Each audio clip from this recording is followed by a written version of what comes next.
into effect when the clock strikes midnight. The Congressional Budget Office estimates that more than 2 million people could lose benefits because of new work requirements and changes to exemptions. It's all part of President Trump's signature tax and spending plan passed last summer. Our Alex Brochet joins me now, along with Eric Mitchell, the president of the Alliance to End Hunger. Alex, I'll start with you. Break down what's changing overnight.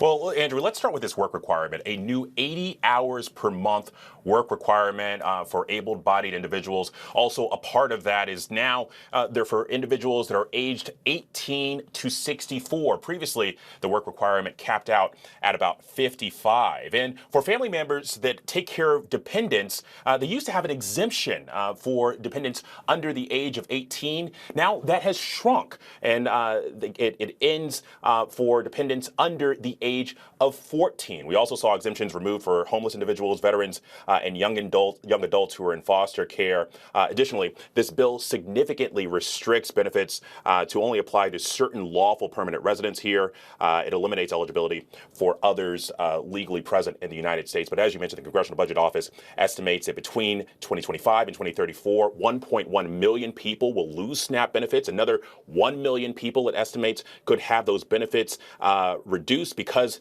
they are no longer eligible for exemptions. And Eric, what do you make of all these changes made in that GOP mega bill? Well, the GOP mega bill really, quite honestly, is a bill that is just really attacking some of the most vulnerable people in our country. As Alex mentioned, the folks who are going to be impacted by these changes are families with children under 18, older Americans up to age 65. And what these work requirements are going to do is basically make that population was a population that typically is the hardest to try to find steady employment, to now be burdened with trying to prove that they are working 20 hours a week just to be able to be fed. Not to mention, individuals who are dealing with homelessness as well as veterans. These are, again, we are talking about some of the people who are dealing with the most, at times, unstable forms of employment. And so, this is a policy that we feel is unnecessary. There was already work requirements, used for SNAP benefits.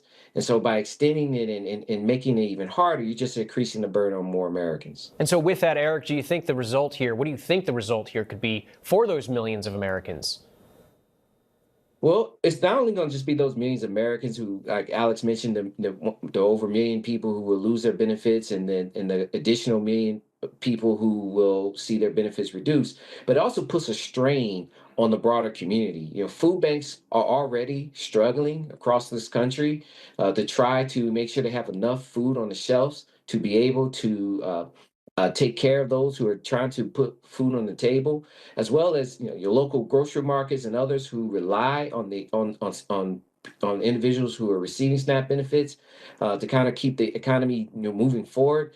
This is something that has it's going to be a trickle down effect as it relates to the people who are going to be losing these benefits.